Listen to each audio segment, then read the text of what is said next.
U.S. President Donald Trump told Arab leaders on Tuesday that he intends to move the U.S. Embassy in Israel to Jerusalem, a move that would break with decades of U.S.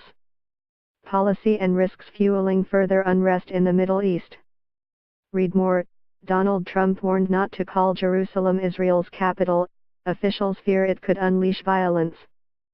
Senior U.S. officials have said Trump is likely on Wednesday to recognize Jerusalem as Israel's capital while delaying relocating the embassy from Tel Aviv for another 6 months, though he is expected to order his aides to begin planning such a move immediately. The officials said, however, that no final decisions have been made. U.S. endorsement of Israel's claim to all of Jerusalem as its capital would reverse long-standing U.S.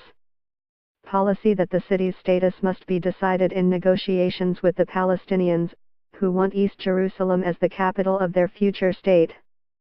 The international community does not recognize Israeli sovereignty over the entire city, home to sites holy to the Muslim, Jewish and Christian religions. Watch, Palestinians protest Trump's possible plans to move U.S. embassy to Jerusalem. Palestinian President Mahmoud Abbas, Jordan's King Abdullah and Egyptian President Abdel Fattah al-Sisi, who all received phone calls from Trump on Tuesday, joined a mounting chorus of voices saying any unilateral U.S. move on Jerusalem could unleash turmoil. Trump notified Abbas of his intention to move the American embassy from Tel Aviv to Jerusalem, Abbas spokesman Nabil Abu Ardiana said. Abbas, in response, warned of the dangerous consequences such a decision would have to the peace process and to the peace, security and stability of the region and of the world, and also appealed to the Pope and the leaders of Russia, France and Jordan to intervene. The Jordanian monarch told Trump that moving the embassy would have dangerous repercussions for the region and would obstruct U.S. efforts to promote Israeli-Palestinian peace talks, according to a palace statement. Read more. Donald Trump to speak to Netanyahu as White House announces early embassy plans. Egypt's Sisi cautioned Trump against taking measures that would undermine the chances of peace and complicate matters in the Middle East, a presidential statement released in Cairo said.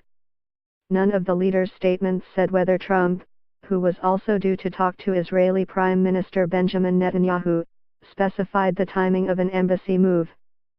But U.S. officials, speaking on condition of anonymity, said Trump would sign a national security waiver as have his predecessors, keeping the embassy in Tel Aviv for another 6 months, but would commit to expediting a move. It was unclear, however, whether he would set a date. Trump, who promised during the 2016 presidential campaign to move the embassy to Jerusalem and is expected to announce his decision in a speech on Wednesday, appears intent on satisfying the pro-Israel, right-wing base that helped him win the presidency. Israeli Intelligence Minister Israel Katz, who met last week with U.S. officials in Washington, told Israel's Army Radio, "My impression is that the president will recognize Jerusalem, the eternal capital of the Jewish people for 3,000 years, as the capital of the State of Israel."